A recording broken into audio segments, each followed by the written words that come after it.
Bismillahirrahmanirrahim. Assalamualaikum warahmatullahi wabarakatuh.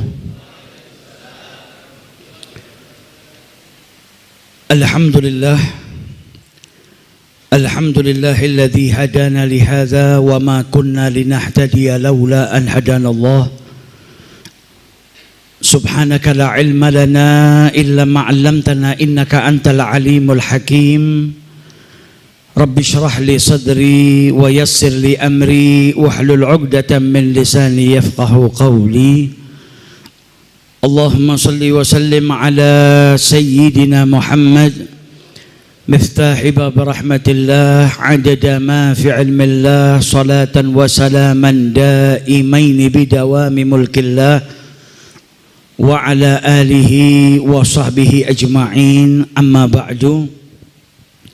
Alhamdulillah, di malam yang penuh berkah ini Allah subhanahu wa ta'ala mengumpulkan kita di majlis yang insya Allah dihujani berkah oleh Allah subhanahu wa ta'ala, majlis yang insya Allah diridhai oleh Allah subhanahu wa ta'ala. Dan semoga kita tidak meninggalkan majlis ini terkecuali dosa-dosa kita diampuni oleh Allah subhanahu wa ta'ala, doa-doa kita diijabahi oleh Allah subhanahu wa ta'ala. Amin ya rabbal alamin. Alhamdulillah,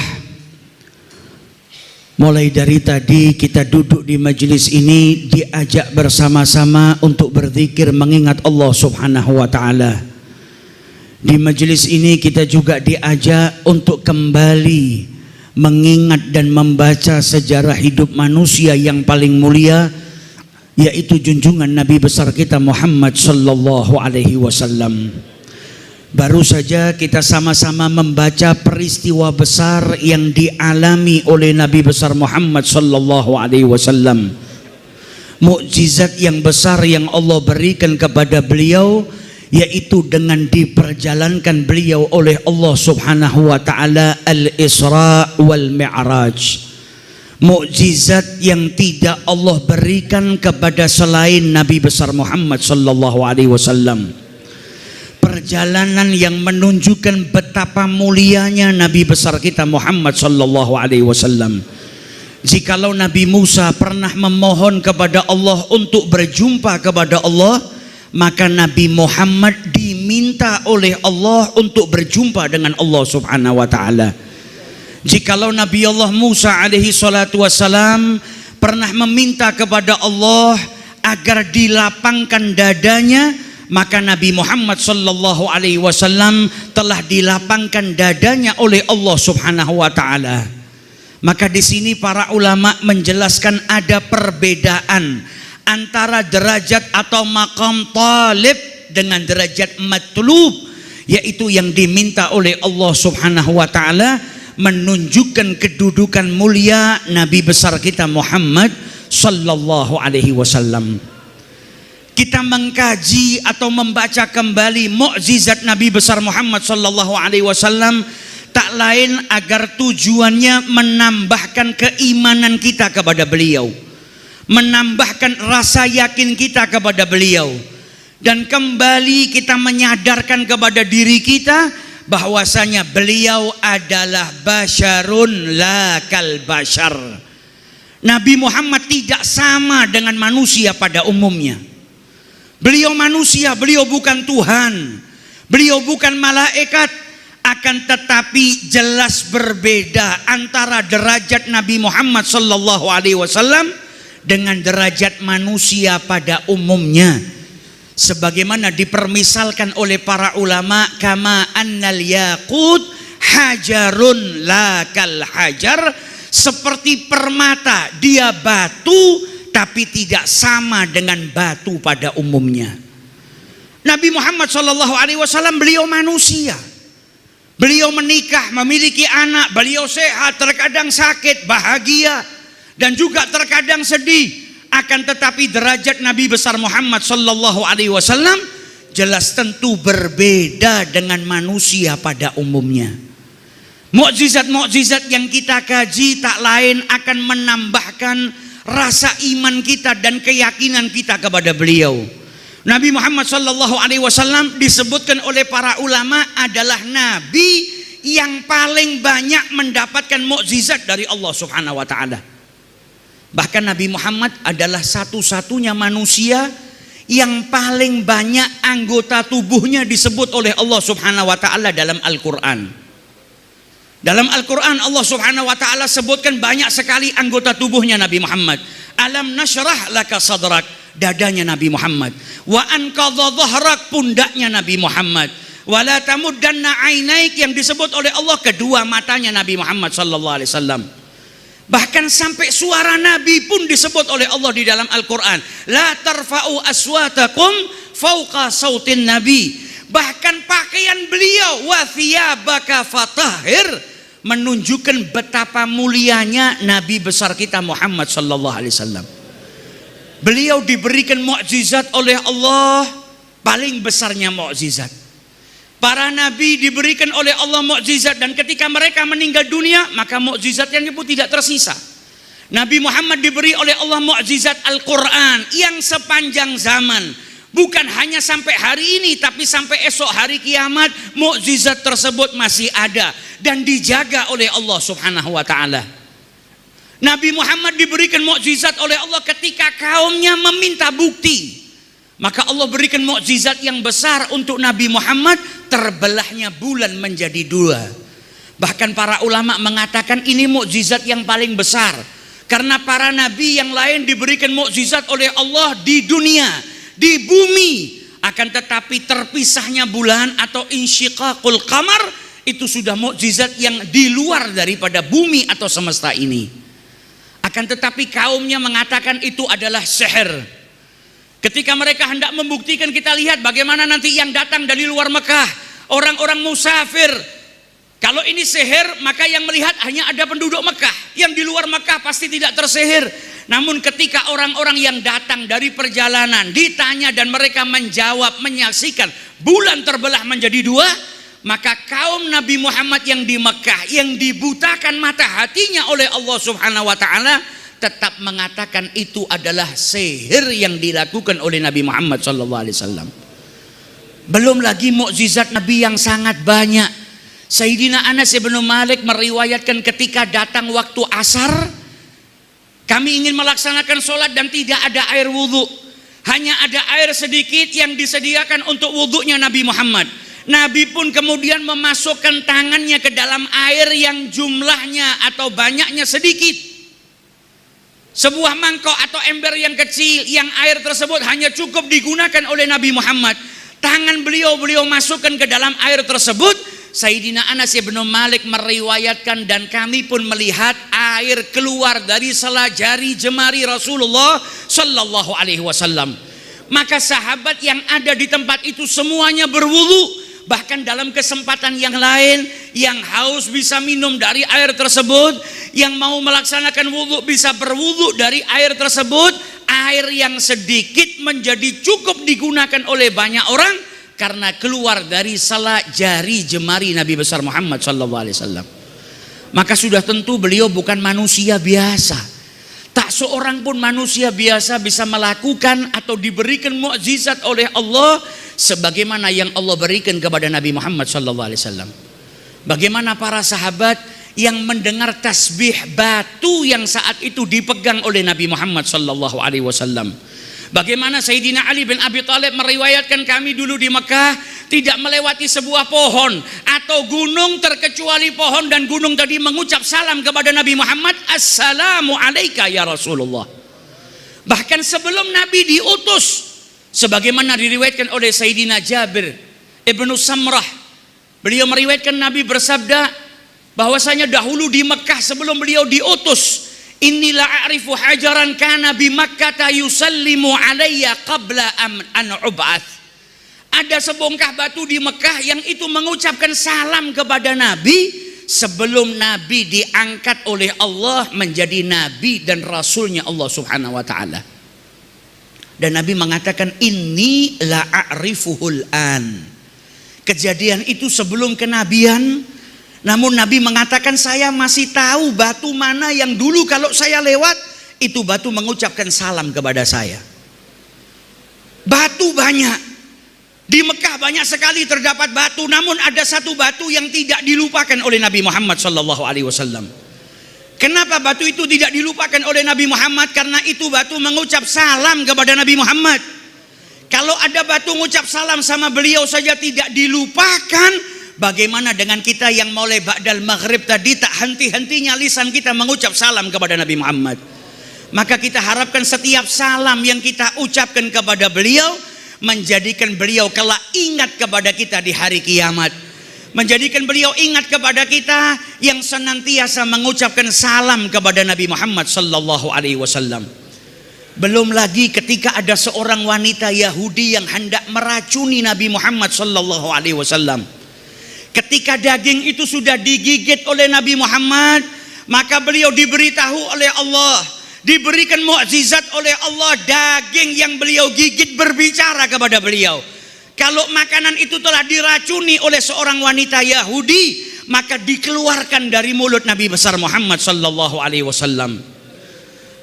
Dan juga peristiwa yang besar yang menunjukkan betapa mulianya Nabi Muhammad sallallahu alaihi wasallam, yaitu ketika beliau diperjalankan oleh Allah Subhanahu wa taala al-Isra wal Mi'raj. Perjalanan yang jikalau manusia tanpa keimanan memikirkan ini mungkin merasa bingung, karena ini sesuatu yang di luar akal manusia. Namun ketika seseorang memiliki iman kepada Allah dan Rasulnya, maka tidak ada yang mustahil kalau yang memperjalankan adalah Allah Subhanahu wa ta'ala. Kejadian yang luar biasa ini Allah ceritakan di dalam Al-Quran. Bahkan Allah mulai peristiwa tersebut dengan mengucap Subhanallah, di mana ketika seseorang itu merasa takjub dengan kebesaran Allah, maka dia akan mengucapkan Subhanallah, menunjukkan bagaimana sempurnanya Allah Subhanahu wa ta'ala. Subhanalladzi asra bi abdihi, maha suci Allah Subhanahu wa ta'ala yang memperjalankan hambanya. Dalam ayat ini Allah Subhanahu wa ta'ala sedang menceritakan hambanya yang paling tinggi derajatnya, tapi Allah sebut hambanya ini dengan sebutan hambanya, tidak disebut dengan jabatannya Nabi Muhammad. Subhanalladzi asra birasulihi atau binabihi atau bihabibihi. Ini perjalanan menunjukkan betapa mulianya Nabi, dan Allah sedang menunjukkan derajat manusia yang paling mulia. Tapi Allah sebut dengan bi'abdihi, yang artinya manusia tidak akan mencapai derajat yang sempurna, derajat yang tinggi, kecuali manusia tersebut bisa betul-betul menghamba kepada Allah Subhanahu wa ta'ala. Manusia yang masih menghamba kepada dunia, kepada jabatan, kepada apapun daripada sesuatu yang sifatnya duniawi, maka derajatnya belum tinggi walaupun jabatannya tinggi. Tapi ketika dia sudah merdeka dari dunia, merdeka dari perbudakan apapun dan hanya menghamba kepada Allah, maka orang yang seperti itu adalah manusia yang derajatnya tinggi di mata Allah Subhanahu wa ta'ala. Nabi Muhammad bahkan dunia nggak ada tempat di dalam hatinya. Beliau manusia yang memiliki jami'us sifatil kamaliyah. Bahkan Syekh Nuruddin Al-Utr dalam kitabnya An-Nafahat Al-Utriyah, ketika menyebutkan mukjizat-mukjizatnya Nabi Muhammad, maka beliau akhiri, dan mukjizat yang juga besar yang ada pada Rasulullah adalah ketika seluruh akhlak yang baik, sifat yang baik terkumpul di dalam zatnya Nabi Muhammad sallallahu alaihi wasallam.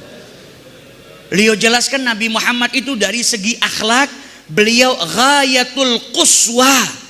Di setiap sifat terpuji, akhlak terpuji, Nabi Muhammad yang paling tinggi. Dan siapapun tokoh yang memiliki jabatan atau kedudukan atau manusia yang dikenal di muka bumi ini, biasanya hanya punya satu sifat mulia yang paling tinggi dan yang lainnya di bawah, atau biasa seperti manusia pada umumnya.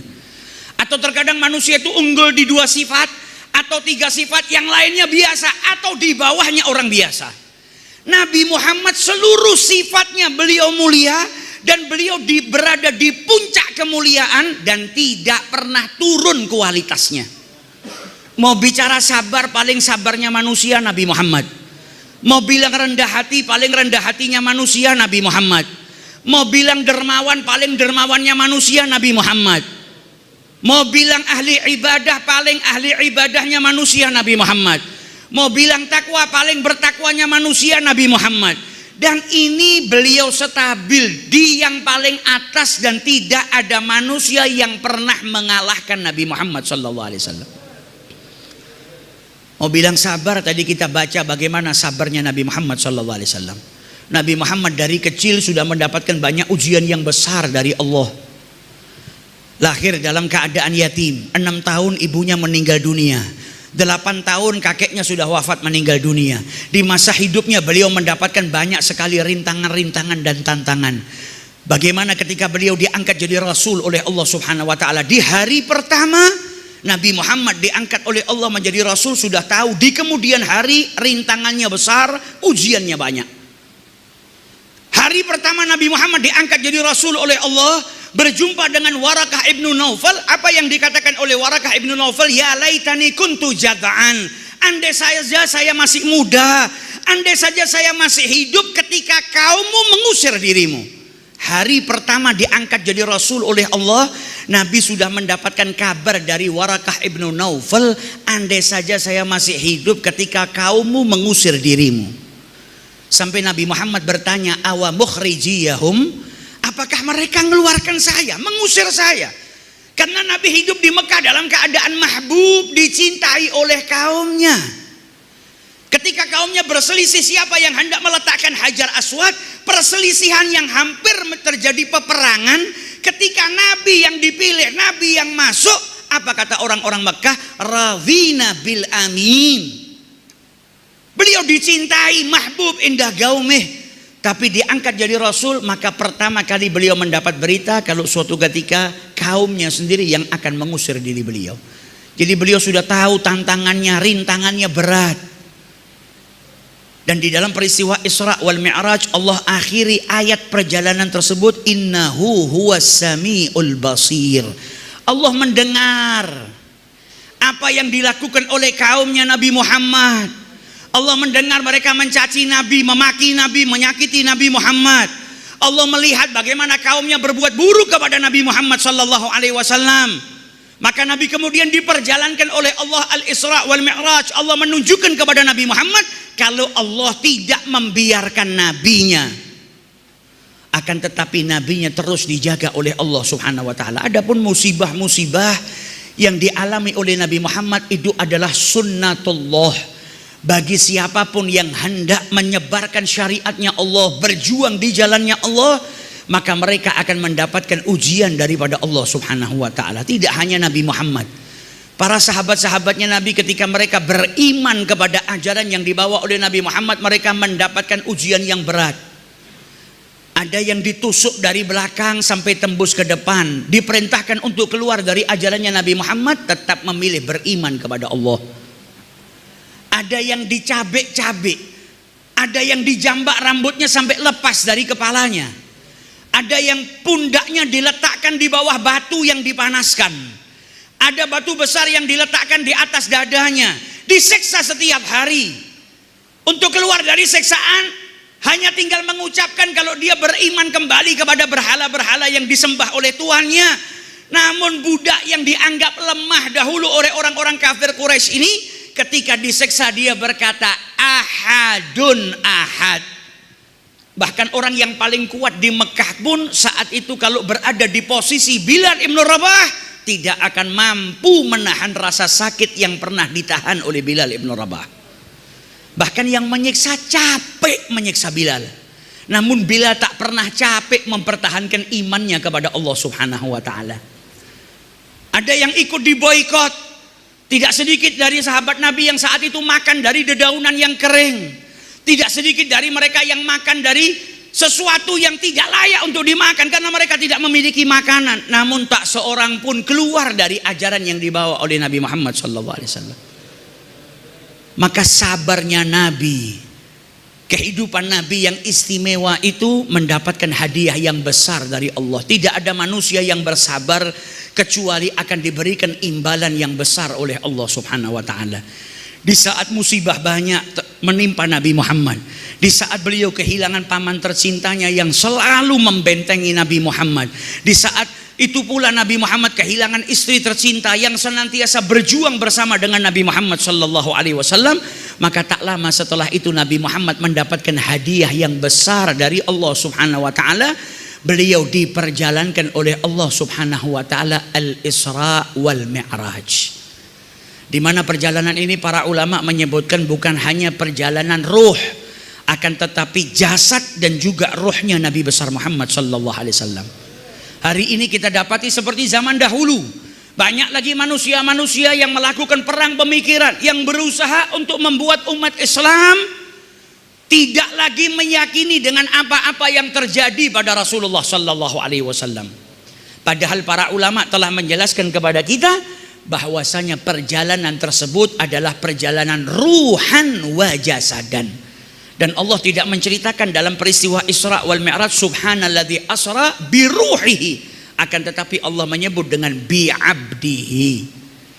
Selain daripada ayat-ayat Al-Quran dan hadits-hadits Nabi yang menunjukkan kalau perjalanan itu ditempuh oleh Nabi Muhammad ruhan wa jasadan, dan juga sejarah telah mencatat bahwasanya di keesokan hari Nabi Muhammad menceritakan perjalanan Isra kepada kaumnya. Dan apa yang didapati oleh Nabi Muhammad? Beliau ditertawakan oleh kaumnya, beliau didustakan oleh kaumnya. Ada yang mengatakan kami ini pergi ke sana butuh waktu 60 hari. Dan engkau mengatakan tadi malam pergi ke Baitul Maqdis dan di waktu pagi kau bersama dengan kita di sini. Kalau Nabi Muhammad menceritakan kepada kaumnya tadi malam ruh saya diperjalankan oleh Tuhan saya ke Baitul Maqdis, maka mereka nggak akan mendustakan Nabi Muhammad SAW. Mereka nggak akan menertawakan karena Nabi berbicara tentang sesuatu yang gaib, bukan jasad. Mereka nggak akan berkata kami itu pergi ke sana 60 hari. Tapi ketika Nabi Muhammad menjelaskan kalau dirinya ruhan wa jasadan, maka mereka kemudian mendustakan Nabi besar Muhammad SAW. Dan perjalanan ini menunjukkan betapa mulianya Nabi Muhammad. Yang mana dari sini kita bisa tahu kalau beliau bukan manusia biasa, melainkan beliau adalah manusia yang istimewa. Kita manusia biasa punya mata, namun mata kita nggak sama dengan matanya Nabi Muhammad. Mata kita pandangannya terbatas. Matanya Nabi Muhammad SAW pernah melihat surganya Allah. Manusia biasa nggak ada yang bisa melihat malaikat, matanya Nabi Muhammad bisa melihat malaikat.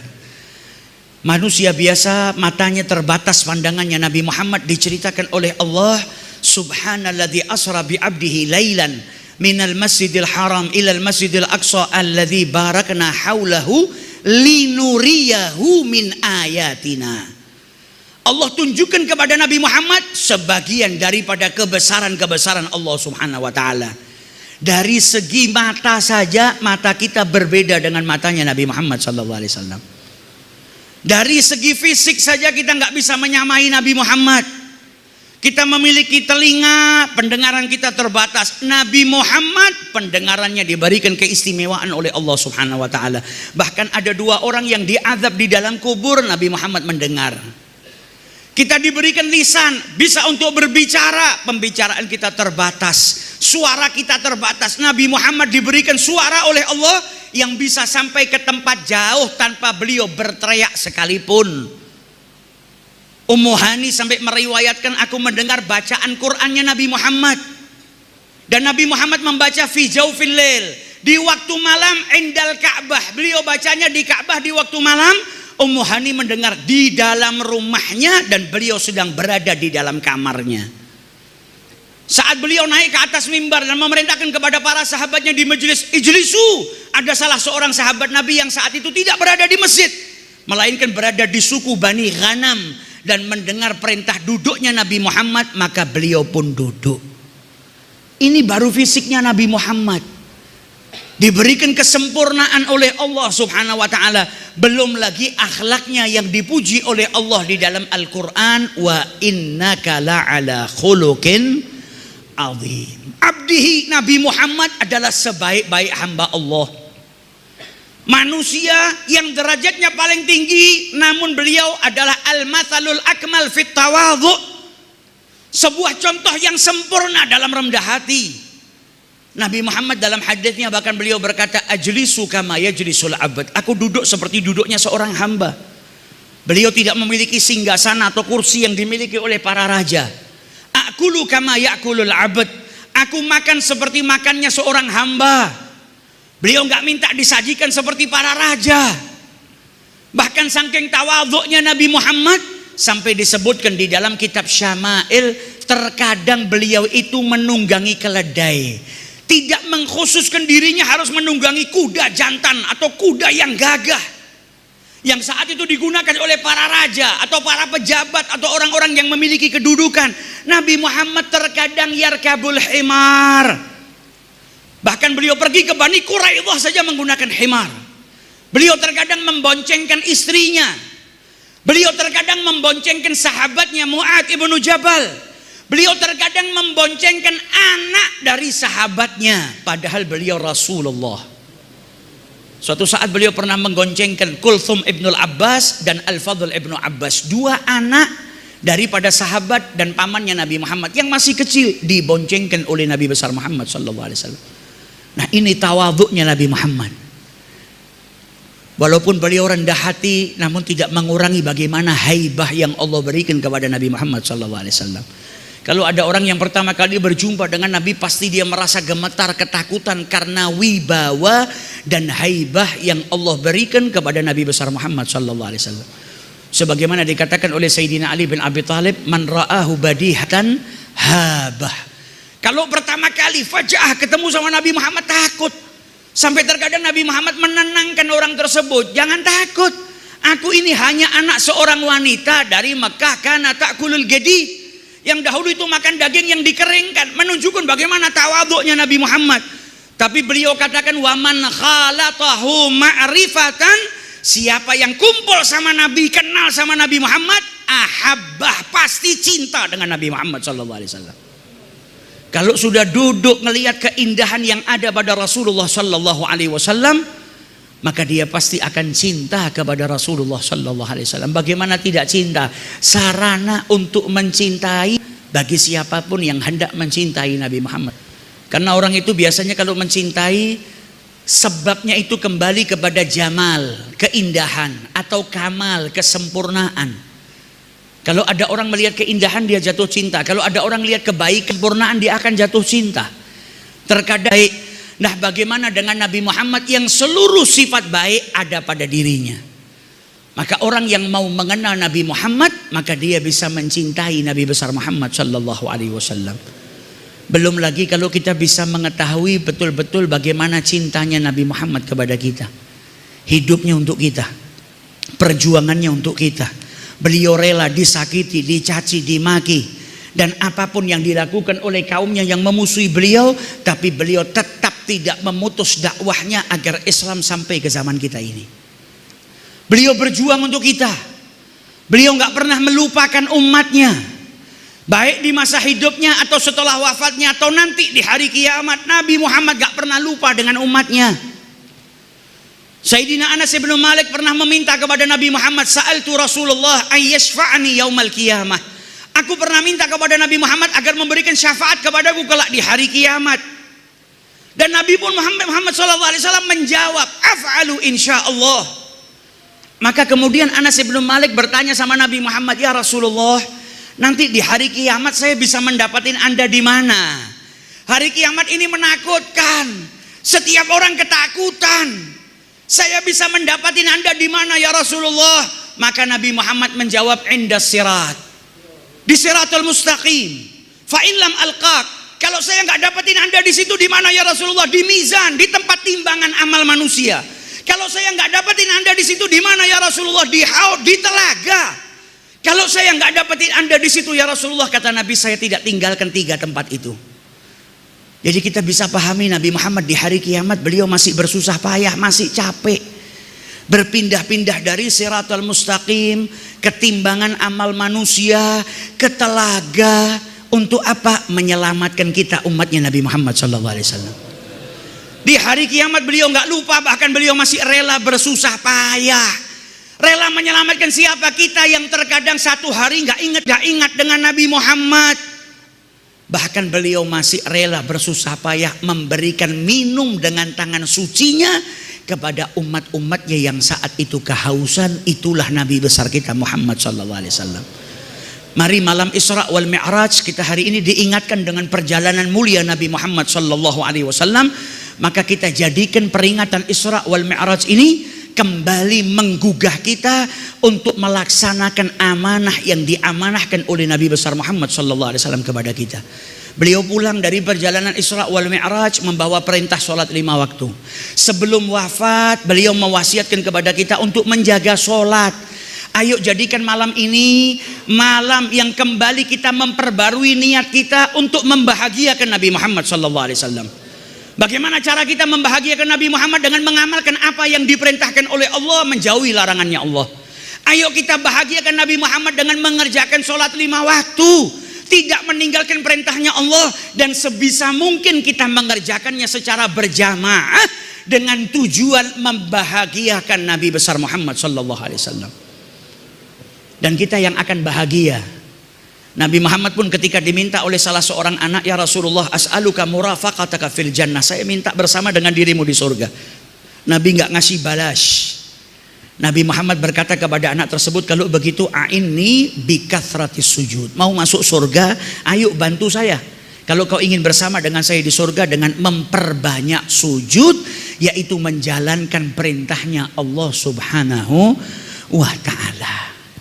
Dahulu di zaman dahulu para ulama menyebutkan kalau ada orang yang tertinggal sholat jamaah itu ditakziahi 7 hari. 7 hari 7 malam orang berbela sungkawa kepada siapa? Yang tertinggal sholat berjamaah.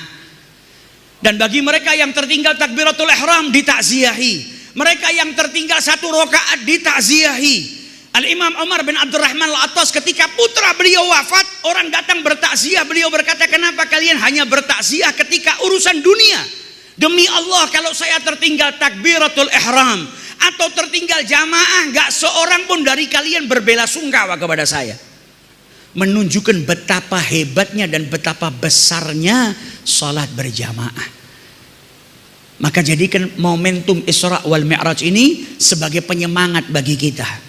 Jangan sampai kita menjadi orang yang meninggalkan sholat yang diperintahkan oleh Allah Subhanahu wa ta'ala.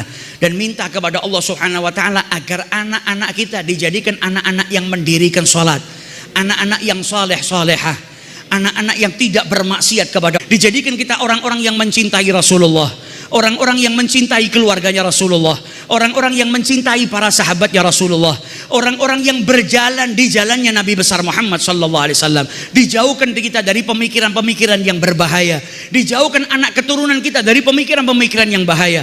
Semoga kita dijadikan hamba yang taat kepada Allah, dijadikan kita hamba-hamba yang dicintai oleh Allah dan Rasulnya, dan juga mencintai Allah dan Rasulnya. Semoga bulan Rajab tidak meninggalkan kita kecuali dosa-dosa kita diampuni oleh Allah. Semoga bulan Rajab tidak meninggalkan kita kecuali kita diberikan keberkahan yang berlimpah oleh Allah Subhanahu wa ta'ala.